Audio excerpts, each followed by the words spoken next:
네, 인사드리겠습니다. 안녕하십니까? 같이 기도 먼저 드리겠습니다. 하나님, 감사합니다. 새로운 한 주, 새로운 하루를 주셔서 감사드립니다. 구원받은 하나님의 자녀로 살아갈 수 있는 신앙의 기회를 주신 것 진심으로 감사를 드립니다. 무엇보다 부족한 저희들에게 아이들을 향한 사랑을 넣어주시고 또 필요한 지혜를 주셔서 아이들을 교육하고 또 아이들과 함께 교제할 수 있는 아름다운 직분 주신 것 감사드립니다. 저희들 오늘 함께 또 말씀을 배웁니다. 도와주셔서 도움이 되는 교사가 될 수 있게 도와주세요. 우리를 사랑하시는 예수님 이름으로 기도드립니다. 아멘. 네, 이번 공과는 왕이 된 다윗입니다. 왕이 된 다윗. 자, 왕이 된 다윗. 제목을 좀 생각해 보면 왕이 된 다윗, 다르게 말하면 사울 왕의 시대는 끝났다는 겁니다. 우린 일전에 사무엘상에서 가장 중요한 사건은 이스라엘이 왕을 구한 사건이다 이렇게 공부했는데 사무엘상 8장이 이제 그 사건을 다루고 있죠. 그래서 사울이 왕이 되었는데 결과는 비참했습니다. 사울은 블레셋과의 전투에서 중상을 입게 되자 스스로 목숨을 끊습니다. 자기가 자기를 죽임으로써 삶을 마감하게 되는데 성경은 그의 죽음에 대해서 이렇게 정리하고 있습니다. 역대상 10장을 찾겠습니다. 역대상 10장 13절입니다. 역대상 10장에 사울의 죽음이 나와 있는데요. 역대상 10장 13절과 14절입니다. 제가 읽겠습니다. 사울의 죽은 것은 여호와께 범죄하였음이라. 저가 여호와의 말씀을 지키지 아니하고 또 신접한 자에게 가르치기를 청하고 여호와께 묻지 아니하였으므로 여호와께서 저를 죽이시고 그 나라를 이새의 아들 다윗에게 돌리셨더라. 여기 사울의 죽음은 그의 하나님께 대한 범죄의 결과였다. 구체적으로 어떤 범죄였냐면 1, 여기 13절의 가운데 첫 번째, 여호와의 말씀을 지키지 아니하고 2, 신접한 자에게 가르치기를 청하고 3, 여호와께 묻지 아니하였으므로. 요걸 다 합치면 자기 마음대로 했다는 건데 하나님의 뜻을 무시하고 자기 마음대로 하는 것, 그게 곧 범죄죠. 자, 구체적으로 다시 보면 1. 여호와의 말씀을 지키지 아니하고 사무엘은요, 사울이 왕이 됨과 동시에 그 왕의 권리와 의무 그리고 왕의 규칙에 대해 책에 기록해 두었습니다. 하지만 사울은 마음 들여 그 책을 들여다보지를 않았죠. 뿐만 아니라 사무엘을 통해 명하신 하나님의 말씀을 사울이 연속적으로 불순종하잖아요. 그 불순종에 대해 책망을 받을 때에도 항상 핑계대고 둘러대기에 바빴습니다. 자, 두 번째, 신접한 자에게 가르치기를 청하고. 사울은 블레셋과의 전투를 앞두고 굉장히 이제 두려워했습니다. 새삼 하나님께 물어봤지만 하나님은 꿈으로도 또 선지자로도 대답하지 않았습니다. 않으셨습니다. 그러자 사울이 선택한 것은 신접한 자, 주술을 써서 죽은 자와 소통하는 사람을 찾아갑니다. 죽은 사무엘을 불러내서 묻고 싶었던 거예요. 물론 이러한 방법은 모세 율법에서 엄격히 금하고 있었습니다. 그런데 왕인 사울이 이 일을 합니다. 마침내 죽은 사무엘을 만났는데 이 장면에 대해서는 많이 이렇게 궁금해 하시니까 직접 찾아보고 고민을 같이 해보겠습니다. 사무엘상 28장입니다. 사무엘상 28장 사무엘상 28장 11절부터 19절입니다. 11절부터 19절 좀 긴데 제가 읽겠습니다. 여인이 가로되 내가 누구를 내게로 불러 올리랴. 사울이 가로되 사무엘을 불러 올리라. 여인이 사무엘을 보고 큰 소리로 외치며 사울에게 말하여 가로되 당신이 어찌하여 나를 속이셨나이까. 당신은 사울이시니이다. 왕이 그에게 이르되 두려워 말라. 내가 무엇을 보았느냐. 여인이 사울에게 이르되 내가 신이 땅에서 올라오는 것을 보았나이다. 사울이 그에게 이르되 그 모양이 어떠하냐. 그가 가로되 한 노인이 올라오는데 그가 겉옷을 입었나이다. 사울이 그가 사무엘인 줄 알고 그 얼굴을 땅에 대고 절하니라. 사무엘이 사울에게 이르되 내가 어찌하여 나를 불러 올려서 나로 분욕해 하느냐. 사울이 대답하되 나는 심히 군급하나이다. 블레셋 사람은 나를 향하여 군대를 일으켰고 하나님은 나를 떠나서 다시는 선지자로도 꿈으로도 내게 대답지 아니하시기로 나의 행할 일을 배우려고 당신을 불러 올렸나이다. 사무엘이 가로되 여호와께서 너를 떠나 내 대적이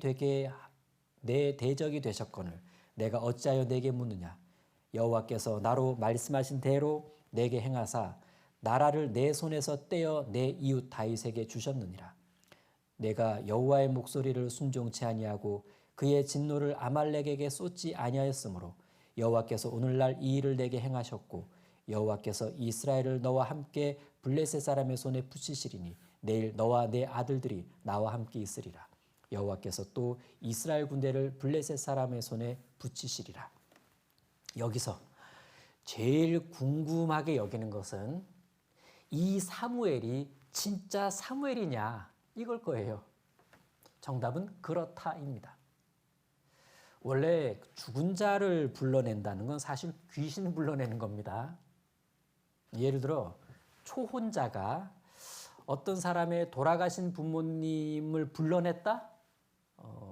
그건 실제 그 부모님의 영혼이 나타난 것이 아니라 그 부모님께 붙어 있었던 귀신 불러낸 겁니다. 그런데 지금 여기 말씀에서 사울이 신접한 여인을 통해 사무엘을 만난 건 상황이 달라요. 이건 진짜입니다. 지금 하나님께서 사울을 책망하시기 위해 극히 예외적으로 사무엘의 영혼을 불러 올리신 겁니다. 여기 신접한 여인도요, 평소처럼 귀신 나타난 게 아니라 진짜 사무엘의 영이 나타나니까 너무 놀라 큰 소리를 지르게 됩니다. 그래서 이 말씀에서 사무엘이 사울을 책망하는 장면은 진짜 사무엘이 하고 있는 모습입니다. 그럼 이제 이 부분을 우리가 어떻게 이해해야 할까? 하나님께서 행하시는 일에는 원칙과 예외가 있습니다. 하나님은 그 기본 법칙 가운데 예외적인 경우를 만들어 놓으셨어요. 예를 들어 창조의 경우를 보자면 하늘을 나는 새는 기본적으로 알을 낳게 만드셨지만 이 박쥐는 새끼를 낳아요. 그래서 사람들은 박쥐를 포유류로 분류하지만 성경은 박쥐가 새라고 말씀합니다. 예외적인 거예요. 즉 이 예외적인 새. 자, 이것도 있죠. 물고기는 기본적으로 알을 낳죠. 그런데 고래는 새끼를 낳습니다. 하나님의 행하시는 그 역사, 그 일에 있어서도요. 여기 이제 죽은 자를 다시 불러오는 일은 할 수 없어요. 원칙입니다. 그런데 예외적으로 특히 이 경우에 사울을 책망하시기 위해 사무엘을 불러 올리는 그 일을 허락하신 겁니다. 하지만 사울이 신접한 여인을 찾아가서 이런 일을 부탁한 것은 율법을 어긴 하나님 앞에 범죄였죠. 다시 역대상 10장 돌아가 보겠습니다. 역대상 10장 13절. 사울의 죽은 것은 여호와께 범죄하였음이라. 저가 여호와의 말씀을 지키지 아니하고 또 신접한 자에게 가르치기를 청하고, 여기 3. 여호와께 묻지 아니하였으므로. 자, 여호와께 묻지 아니하였다. 사울이 하나님께 묻지 않는 그것을 큰 죄라고 말씀하십니다. 자, 그럼 이런 생각 들죠? 아니, 사울이 뭐 안 물어본 게 아니네. 보니까 간절히 물어봤구만. 근데 하나님 응답 안 하신 거네. 하나님이 대답 안 하신 거면서 왜 사울에게 책임을 돌리실까? 그런데 그렇지가 않습니다. 좀 전에 사무엘상 28장에서 사울이 블레셋과의 그 전투를 앞두고 하나님께 물었을 때 하나님께서 대답을 안 하신 건 이미 그를 버리셨기 때문에 그렇습니다. 그만큼 사울이 하나님을 마음에서 지우고 살았던 거예요. 그것도 오래전부터 말이죠. 그런데 이제 와서 새삼 하나님께 묻는다? 하나님을 무슨 도구로 생각하는 것 같지 않습니까? 아쉬울 때 찾는 뭐 요슬램프 지니 정도로 생각하고 있었던 건 아닌가. 우리는 여기서 중요한 교훈을 얻을 수 있습니다. 기도라는 것은요, 어떻게 보면 하나님과의 관계인데 사람이 하나님과 화목한 관계에 있어야만 기도 응답도 받을 수 있다는 얘기입니다. 만일 하나님과의 바른 관계에는 신경 쓰지 않고 그냥 묻기만 한다면 묵묵부답하실 수가 있다는 거예요. 따라서 자기가 지금 하나님과의 관계가 중단되어 있거나 멀어져 있는데도 급하다고 해서 그냥 기도하고 또 왜 응답 안 해주시냐고 원망하고 그건 정말 어리석은 일이 되는 겁니다. 일단 관계 회복부터 해야죠. 이를 위해 가장 필요한 건 회개와 회개 기도입니다. 회개 기도를 하라는 것은 진짜 마음으로 돌이키라는 거고 회개를 하라고 하는 것은 이제는 달라진 행동을 직접 보이라는 얘기입니다. 회개에 합당한 행동 말이죠. 그런데 사울을 보면 그는 자기가 회개를 해야 한다는 것에 대해 별로 생각 안 하고 살았던 것 같아요. 만일 그동안의 자기 삶을 하나님 앞에 좀 부끄럽게 생각하고 있었다면 또는 회개를 할까 말까 고민을 좀 했었더라면은 블레셋 전투를 앞두고 하나님께 기도했을 때 그때 하나님이 응답 안 하신 그걸 계기로 야 이제라도 얼른 돌이켜야겠다. 그러면서 회개 기도를 시작하지 않았겠습니까? 그런데 안 했어요. 안 한 것뿐만 아니라 신접한 여인 찾아갑니다. 하나님께서 금하신 행동을 서슴지 않았다는 얘기입니다. 그가 얼마나 자기 마음대로 하나님 무서운 줄 모르고 그렇게 막 살았는지를 적나라하게 보여주고 있지 않습니까? 이 모든 것은 다윗의 신앙과는 너무나 대조적이었어요. 자, 사무엘상에서 가장 중요한 사건은 이스라엘이 왕을 구한 사건이었다라고 우리가 배웠습니다. 그럼 사무엘하에서는 뭐가 가장 중요한 사건일까요? 다윗이 왕이 되는 것? 물론 그것도 중요한 사건인데 그보다 훨씬 더 중요한 사건은 사무엘하 7장에 나오는 하나님께서 다윗과 언약을 맺으시는 사건입니다. 그 유명한 다윗 언약인데 그곳엔 구약 성경에 나타난 모든 언약의 중심 내용이 담겨 있기 때문에 그 안에는요 그리스도에 대한 약속도 담겨 있습니다. 자, 아울러 사무엘하 6장에 나오는 그 다윗성으로 옮겨져 가는 법궤, 이것도 아주 중요한 사건이죠. 그런데 오늘 우리에게 정해진 머릿돌 공과 범위는 사무엘하 2장과 5장입니다. 그리고 이제 다음 공과가 9장이에요. 오늘은 시간 되는 대로 5장과 9장 사이에 있는 6, 7, 8장을 간단하게라도 살펴보도록 하겠습니다. 자, 그럼 사무엘하 2장에는 어떤 내용이 나와 있을까? 다윗이 유다에서 왕이 되는 이야기가 나옵니다. 그리고 5장엔 이젠 다윗이 이스라엘 나라 전체의 왕이 되는 이야기가 나옵니다. 그리고 그 2장과 5장 사이에는 즉 3장, 4장에는 사울 다음으로 왕이 된 그 아들 이스보셋과 사울의 군대 장관이었던 그 아브넬의 갈등이 나옵니다. 아브넬은 여차여차해서 다윗 편에 서게 되는데 이에 불만을 품은 다윗의 군대 장관 요압이 아브넬을 죽입니다. 다윗도 충격을 받았지만 이스보셋도 충격을 받죠. 그 4장으로 넘어가게 되면 얼마 후에 이스보셋은 측근에 의해 살해당하게 됩니다. 그러자 5장에 넘어가면서 이제 이스라엘의 모든 지파가 다윗에게 찾아와서 자기들의 왕이 되어달라고 부탁을 합니다. 이렇게 다윗은 순리대로 자연스럽게 이스라엘 전체를 통일하고 통일 왕국의 첫 번째 왕이 됩니다. 찾아보겠습니다. 사무엘하 5장입니다. 사무엘하 5장 3절입니다. 제가 읽겠습니다. 이에 이스라엘 모든 장로가 헤브론에 이르러 왕에게 나아오매 다윗 왕이 헤브론에서 여호와 앞에서 저희와 언약을 세우매 저희가 다윗에게 기름을 부어 이스라엘 왕을 삼으니라. 다윗이 30세 위에 나아가서 40년을 다스렸을 때 헤브론에서 7년 6개월 동안 유다를 다스렸고 예루살렘에서 33년 동안 온 이스라엘과 유다를 다스렸더라. 자, 3절 보면 다윗이 기름 부음 받죠. 제가 일전에 다윗은 기름 부음을 3번 받았다 이렇게 말씀드렸습니다. 이 부분은 좀 찾아보면 도움이 돼요. 자, 사무엘상 16장 첫 번째 기름 부음. 사무엘상 16장을 이렇게 펴시면요. 지금 16장 상황이 사무엘이 하나님의 명령에 따라 이새의 집을 찾아갑니다. 7 아들을 다 보았는데 하나님은 그들을 택하지 않으셨어요. 그러자 사무엘이 이새에게 묻습니다. 16장 11절.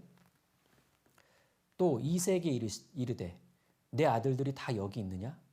이새가 가로되 아직 말째가 남았는데 그가 양을 지키나이다. 사무엘이 이새에게 이르되 보내어 그를 데려오라. 그가 여기 오기까지는 우리가 식사 자리에 앉지 아니하겠노라. 이에 보내어 그를 데려오매 그의 빛이 붉고 눈이 빼어나고 얼굴이 아름답더라. 여호와께서 가라사대 이가 그니 일어나 기름을 부으라. 사무엘이 기름불을 취하여 그 형제 중에서 그에게 부었더니 이날 이후로 다윗이 여호와의 신에 크게 감동되니라. 사무엘이 떠나 라마로 가니라. 자, 하나님께서 다윗을 왕으로 미리 정하시고 그에게 기름을 붓게 하셨습니다. 이것이 다윗이 첫 번째 기름 부음 받은 사건이죠. 자, 다윗은 그 다음엔 헤브론에서 유다 지파의 왕이 되었을 때 기름 부음을 받습니다. 사무엘하 2장입니다. 사무엘하 2장 1절. 사무엘하 2장 1절. 그 후에 다윗이 여호와께 물어 가로되 내가 유다 한 성으로 올라가리까? 여호와께서 가라사대 올라가라. 다윗이 가로되 어디로 가리까? 가라사대 헤브론으로 갈지니라. 4절 보시면 유다 사람들이 와서 거기서 다윗에게 기름을 부어 유다 족속의 왕을 삼았더라. 자, 요게 두 번째 기름 부음 사건입니다.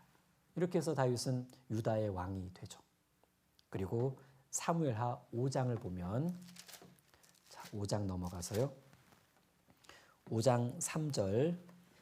이에 이스라엘 모든 장로가 헤브론에 이르러 왕에게 나아오매 다윗 왕이 헤브론에서 여호와 앞에서 저희와 언약을 세우매 저희가 다윗에게 기름을 부어. 그렇죠. 예. 자, 통일 왕국의 왕이 되었을 때 3번째 기름 부음을 받습니다. 네, 그러니까 정리해 보면 다윗이 왕으로 예선되었을 때 한 번, 유다 지파의 왕이 되었을 때 한 번, 마지막으로 이스라엘 전체의 왕이 되었을 때 한 번, 3번 기름 부음을 받습니다. 근데 이제 여기 4절에 보니까 다윗이 30세 위에 나아가서, 그러니까 다윗이 왕의 길을 가기 시작한 때가 나이 30이었다는 얘기입니다. 헤브론에서 유다 왕이 되었을 때가 30인데, 그런데 요셉이 애굽의 그 바로 왕 앞에 서서 총리가 되었을 때 그 나이도 30이었습니다. 예수님께서 공생애를 시작했을 때 나이도 30이었습니다. 이런 공통점을 좀 만들어 볼 수 있지 않겠습니까? 요셉, 다윗, 예수님 모두 다 잘 기다렸어요. 요셉도 13년의 노예 생활을 잘 기다렸고요. 다윗도 10년 이상의 광야에서의 도망자 생활을 이렇게 잘 기다렸습니다. 예수님도 서두르지 않으셨죠. 성부 하나님께서 허락하신 때까지 목수의 아들로 사시면서 잘 기다렸습니다. 하나님을 잘 섬기며 살아가는 사람들의 공통점이 있다면 요 기다림일 겁니다. 기다림.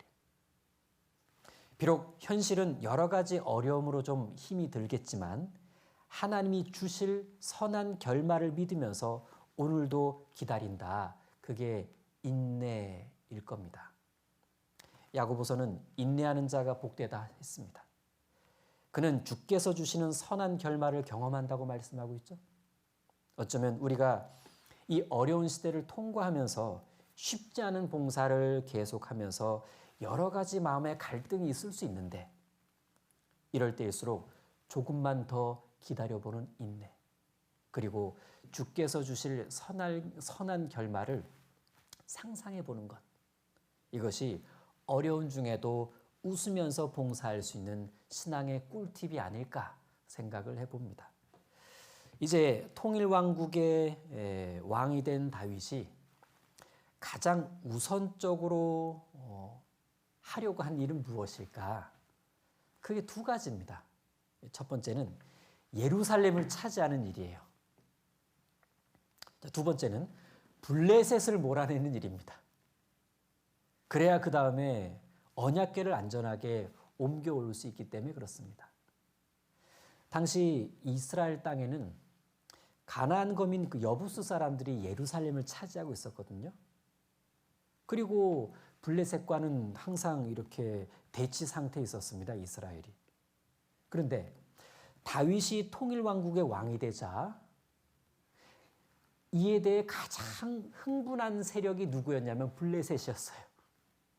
그럴 수밖에 없는 것이 다윗은 한때 사울에게서 몸을 피하려고 블레셋으로 망명도 했었고 그 밑에서 1년 넘게 부하로 있었습니다. 아니 그런데 그런 다윗이 지금 이스라엘의 왕이 되었다고? 그들은 다윗의 성장을 견제하고자 서둘러 이스라엘과의 전쟁을 벌이는데 사무엘하 5장에 그 전쟁이 나옵니다. 자, 그 블레셋과의 전쟁의 특징이 있습니다. 이스라엘과 블레셋이요 연속해서 2번 전투를 벌입니다. 그것도 같은 장소에서, 그것도 비슷한 규모로. 결과는 2번 연속 이스라엘이 이깁니다.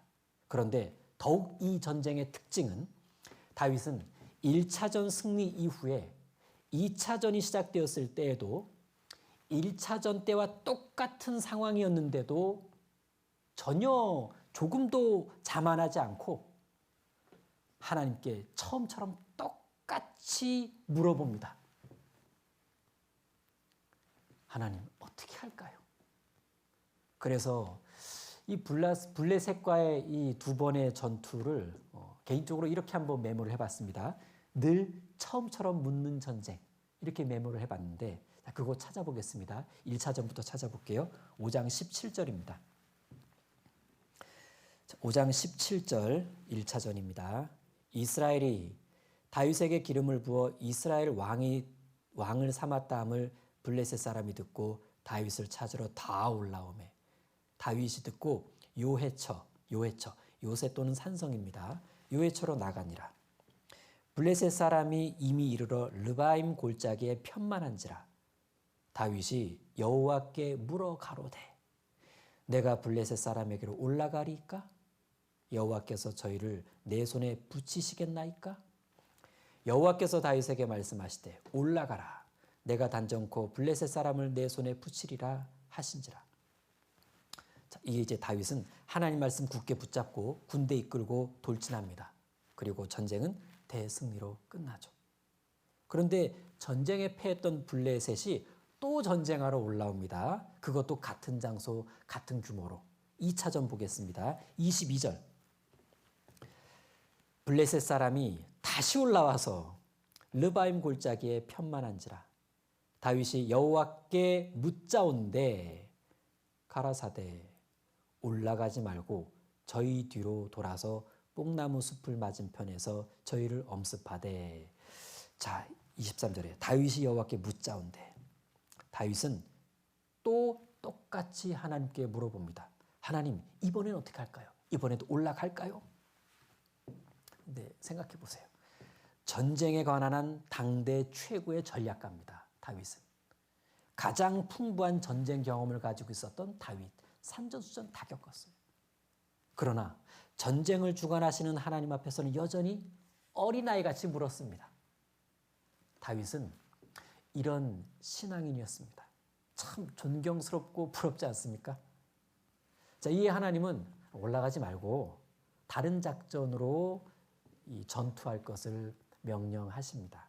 23절 다윗이 여호와께 묻자온대 가라사대 올라가지 말고 저희 뒤로 돌아서 뽕나무 숲을 맞은편에서 저희를 엄습하되 뽕나무 꼭대기에서 걸음 걷는 소리가 들리거든 곧 동작하라. 그때 여호와가 내 앞서 나아가서 블레셋 군대를 치리라 하신지라. 이에 다윗이 여호와의 명대로 행하여 블레셋 사람을 쳐서 게바에서 게셀까지 이르니라. 1차전에서는 전면전을 계획하셨던 하나님은 2차전에서는 기습 공격을 계획하셨습니다. 그렇게 하신 이유는 하나님께서는 블레셋 사람들의 속셈을 훤히 들여다보고 계셨기 때문에 그렇습니다. 만일 다윗이 이때 하나님께 묻지 않고 그냥 자기 어떤 계획대로 2차전을 했다라면 큰일을 당했을 거예요. 아이성 때처럼 말이죠.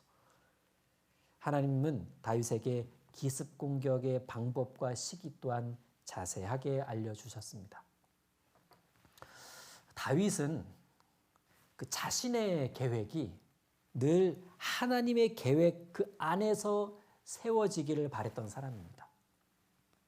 그래서 항상 최우선적으로 일단 하나님의 계획이 뭐냐 이것부터 알기를 원했어요. 그래서 물어본 겁니다. 하나님 어떻게 할까요? 그 반복되는 일처럼 보이는 일에도 처음 있는 일처럼 물어봤습니다.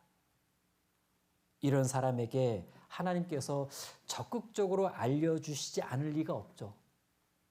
너는 범사의 그를 인정하라. 그리하면 내 길을 지도하시리라. 이제 블레셋을 몰아낸 다윗은 예루살렘을 차지하기 위해 여부수 족속과 전쟁을 벌입니다. 여부수 사람들은 다윗이 예루살렘 치러 온다고 하니까 이렇게 놀려댔어요. 야, 소경과 절뚝발이라도 너를 물리치겠다. 이렇게 말이죠. 그런데 그들은 다윗의 특수작전에 속수무책으로 당해버립니다. 보겠습니다. 5장 6절입니다. 사무엘하 5장 6절. 왕과 그 종자들이 예루살렘으로 가서 그 땅 거민 여부수 사람을 치려하매 그 사람들이 다윗에게 말하여 가로되 내가 이리로 들어오지 못하리라. 소경과 절뚝발이라도 너를 물리치리라 하니 저희 생각에는 다윗이 이리로 들어오지 못하리라 함이나 다윗이 시온 산성을 예루살렘 성을 빼앗았으니 이는 다윗성이더라.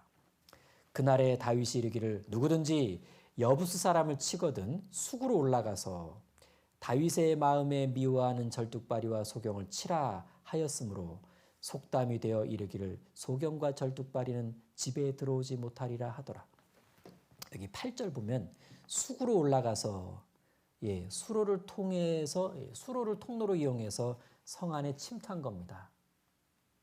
그런데 이 말씀 다음 부분이 살짝 이해하기가 어렵죠. 수구로 올라가서 여기 다윗의 마음에 미워하는 절뚝발이와 소경을 치라? 이 표현은 여부수 사람들이 처음에 다윗을 조롱하기 위해 사용했던 표현이죠. 이제는 다윗이 여부수 사람을 가리키는 말로 그대로 재사용을 합니다. 이런 거죠. 다윗이 이렇게 말한 겁니다. 여기 이 사람들이야말로 절뚝발이와 소경이야. 이들을 모조리 쳐라. 다윗이 이렇게 말한 겁니다. 한편 이 말은 속담이 되었죠. 자, 그 다음에 나와 있죠. 속담이 되어 이르기를 소경과 절뚝발이는 집 예루살렘에 들어오지 못하리라 하더라. 실제 이후부터 예루살렘에는 소경과 절뚝발이가 들어오지를 못했습니다. 하지만 예외가 있었죠. 바로 요나단의 아들 절뚝발이 무비보셋이었습니다. 다음 주 공과. 예.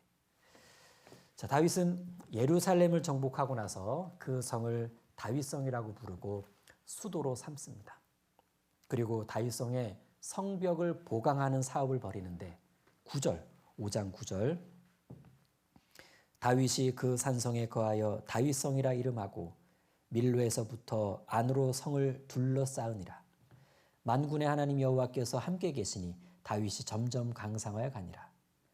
두로왕 히람이 다윗에게 사자들과 백향목과 목수와 석수를 보내매 저희가 다윗을 위하여 왕궁, 집을 지으니 다윗이 여호와께서 자기를 세우사 이스라엘 왕을 삼으신 것과 그 백성 이스라엘 위하여 그 나라를 높이신 것을 아니라.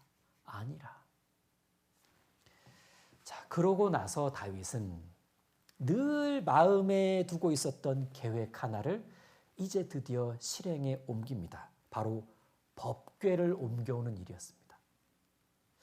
그 한때 이스라엘이 블레셋과 전투할 때 법궤 가지고 나갔다가 빼앗긴 일이 있었죠. 그런데 그 법궤가 있는 곳 블레셋에 화가 미치자 그들이 이렇게 법궤 다시 이스라엘로 돌려보냅니다. 그것이 바로 벳세메스 사건이잖아요. 사무엘상 6장에 나오는 사건입니다. 근데 이제 돌아온 법궤는 성막에 있지 못하고 아비나답의 집 기럇 여아림에 오랜 시간 머무르게 됩니다. 이제 왕이 된 다윗은 시온성을 정비한 후에 드디어 그 법궤를 예루살렘으로 옮기는 일을 추진하게 되죠. 사무엘하 6장 1절입니다. 다윗이 이스라엘에서 뺀 무리 3만을 다시 모으고 일어나서 그 함께 있는 모든 사람으로 더불어 바알레 유다 기럇 여아림과 동일 지명입니다.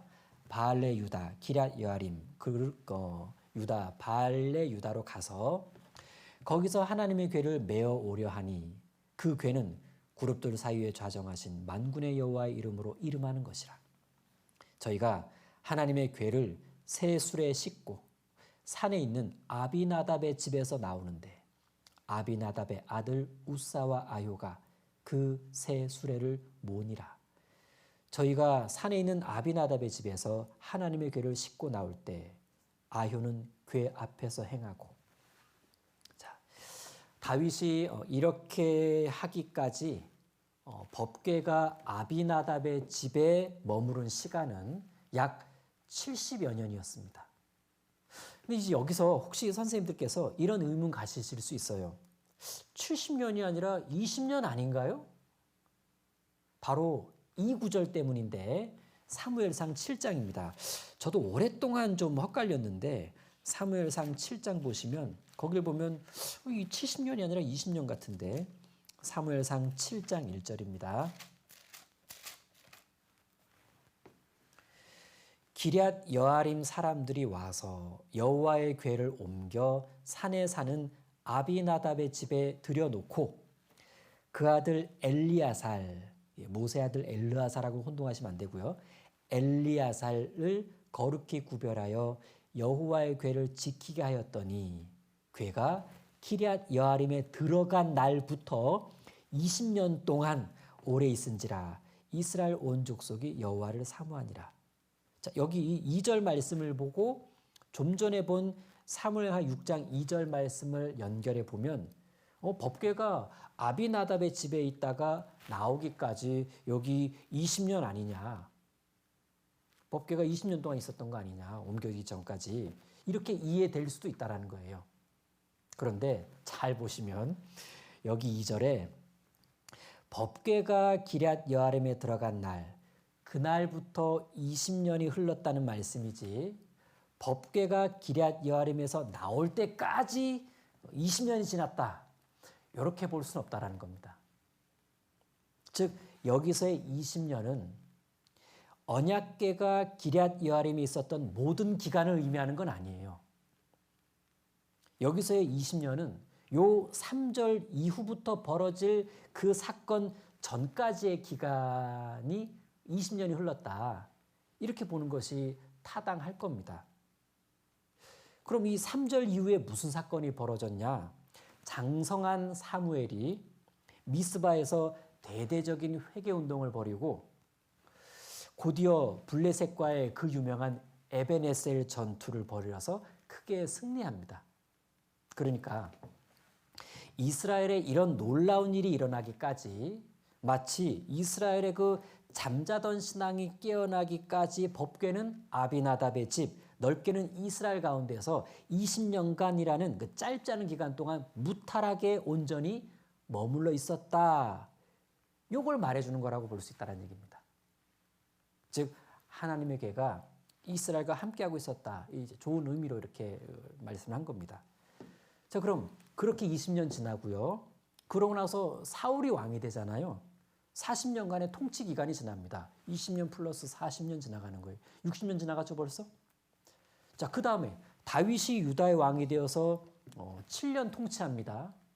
드디어 통일왕국의 왕이 되잖아요. 약 4, 5년 동안 블레셋 몰아냅니다. 예루살렘 차지하고 성을 보수하고 왕궁 지었어요. 그런 다음에 법궤를 다윗성으로 옮기려고 한 거니까 이때까지 법궤가 아비나답의 집에 머무른 기간을 다 합산해 보면은 대략 70여 년 된다는 얘기입니다.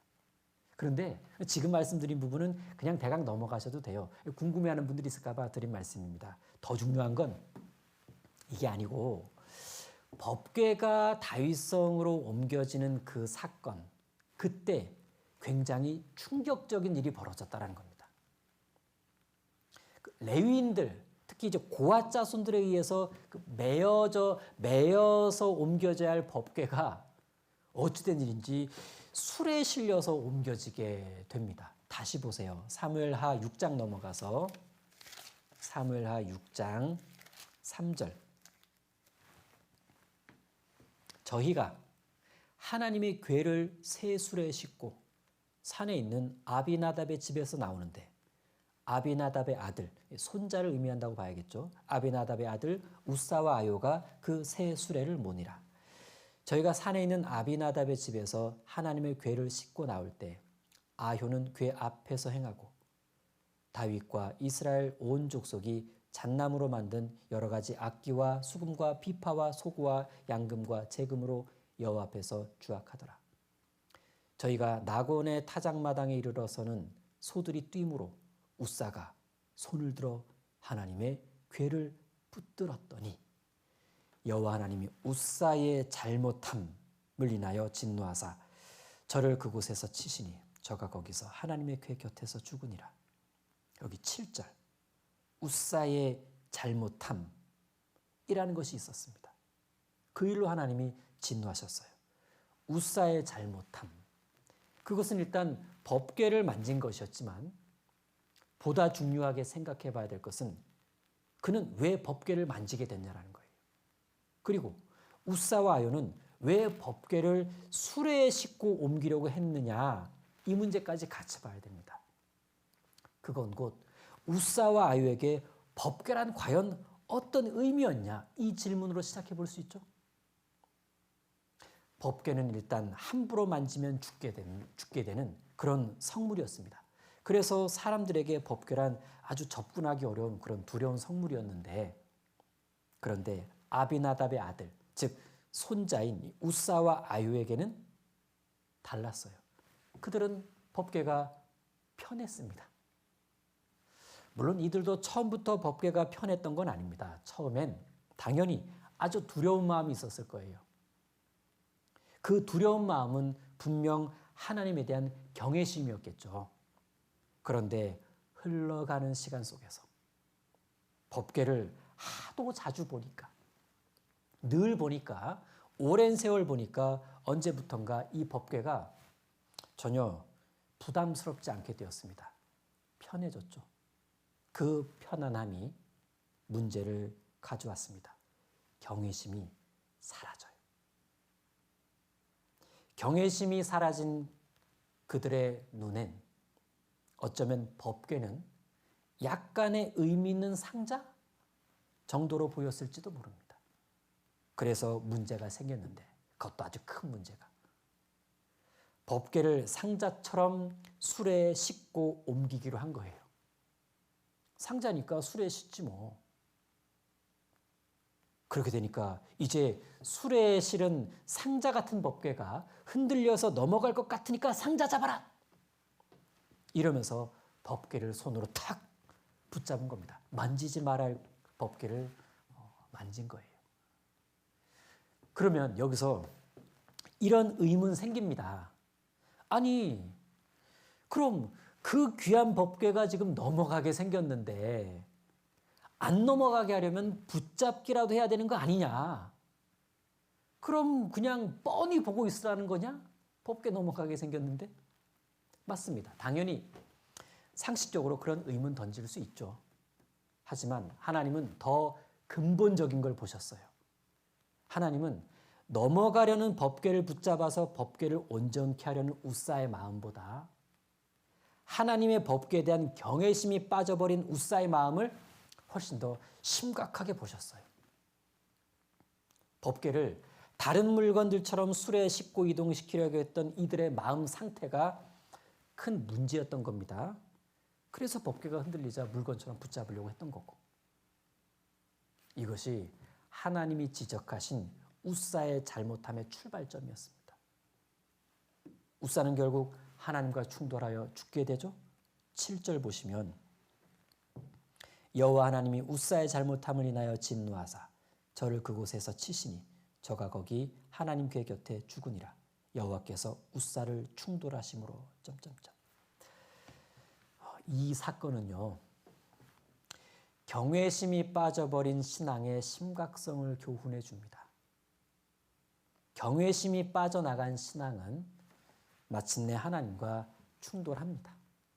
하나님과 충돌한다? 참으로 무시무시한 이야기죠. 감히 하나님과 충돌하다니. 우리도 우리 자신도 모르게 경외심이 빠져나가는 신앙이 되지 않도록 주의해야 합니다.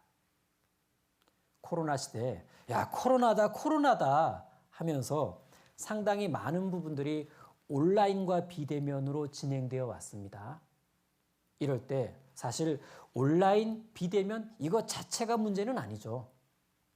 진짜 문제는 거기에 익숙해져서 이제는 그런 방식으로 편안한 신앙을 도모하는 쪽으로 나도 모르게 변해가는 그 마음이 문제인 거예요.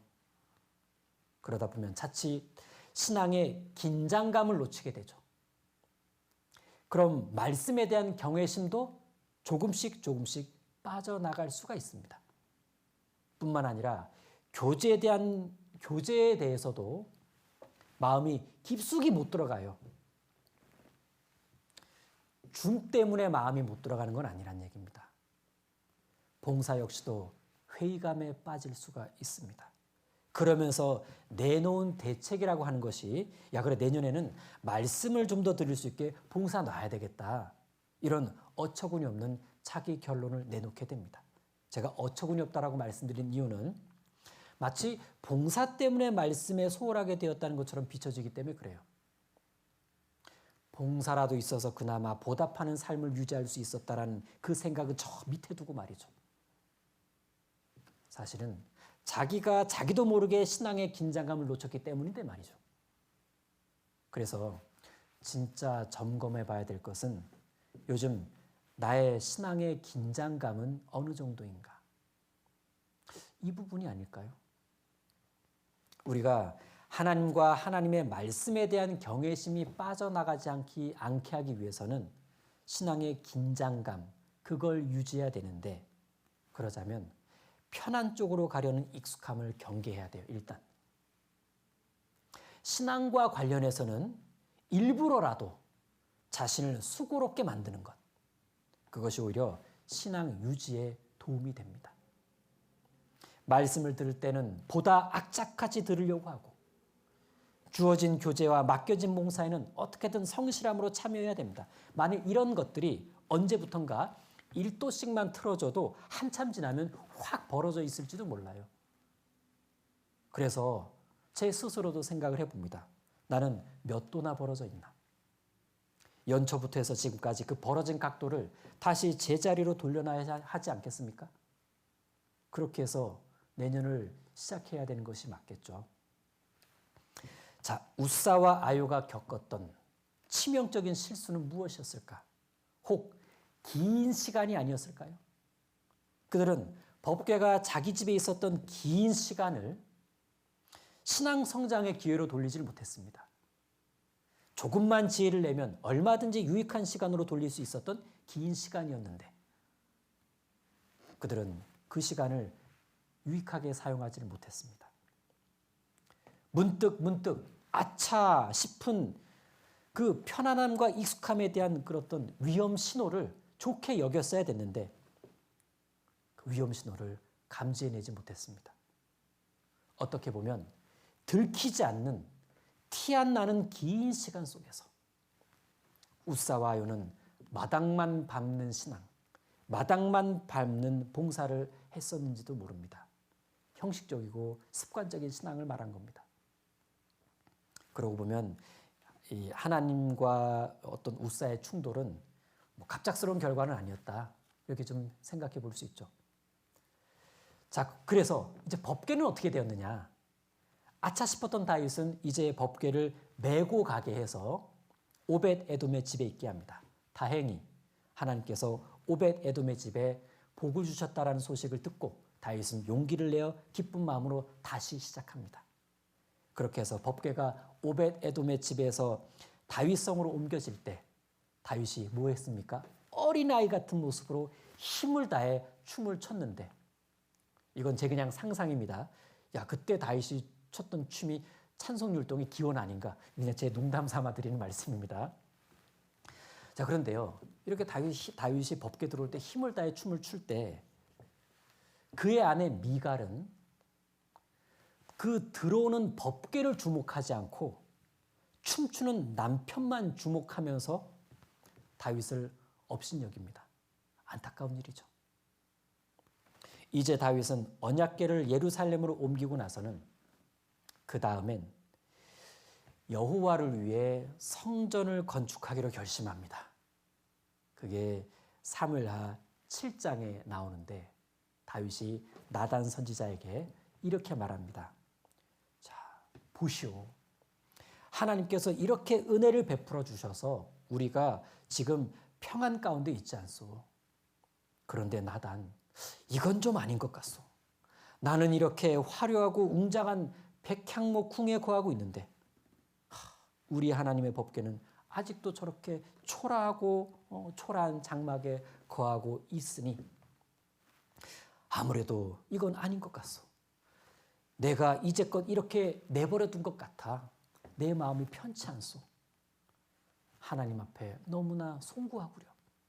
이보시오 나단, 하나님의 집을 짓고 싶소. 자, 어떤 사람은요, 하나님이 평안을 주셨을 때 그 평안을 주신 하나님을 더 깊이 생각합니다. 다윗이 그런 사람이었습니다. 그러나 어떤 사람은 그 주신 평안에 도취되어서 금세 하나님을 잊어버리기도 하죠. 다윗은 나단에게 이렇게 말했고 하나님께서는 이날 밤 나단에게 말씀을 주십니다. 그 말씀이 바로 다윗 언약이에요. 3가지를 약속하셨습니다. 첫째, 항상 다윗과 함께 하셔서 다윗을 존귀케 하겠다라는 약속. 두 번째, 다윗의 아들로 하여금 성전을 건축하게 하실 거라는 약속. 세 번째, 다윗 왕가와 그 나라가 영원히 견고하리라라는 약속. 이 약속은 다윗의 후손으로 오시는 예수 그리스도를 통해 완전하게 성취될 것을 약속해 주신 겁니다. 다윗은 하나님의 마음에 합한 사람이었습니다. 하나님은 그 다윗의 나라가 그의 왕국이 더욱 확장될 수 있게 역사해 주셨습니다.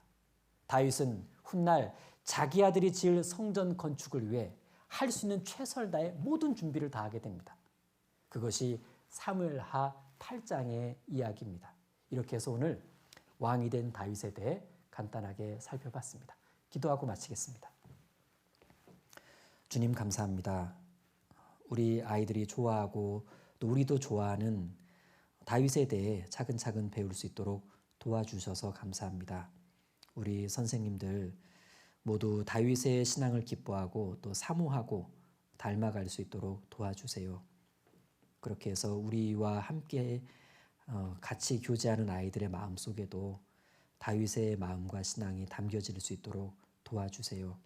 어려운 중에도 하나님의 일을 할 수 있도록 도와주시는 것 감사드리고 누군가는 마음을 먹고 수고해야 하는 이 교사 봉사를 오늘도 감당하게 해주심을 감사드립니다. 부디 우리 마음속에 교사의 봉사로 기뻐할 수 있는 보람된 일들이 많아지도록 도와주시길 간구합니다. 우리를 언제나 사랑하시는 주 예수님 이름으로 기도드립니다. 아멘.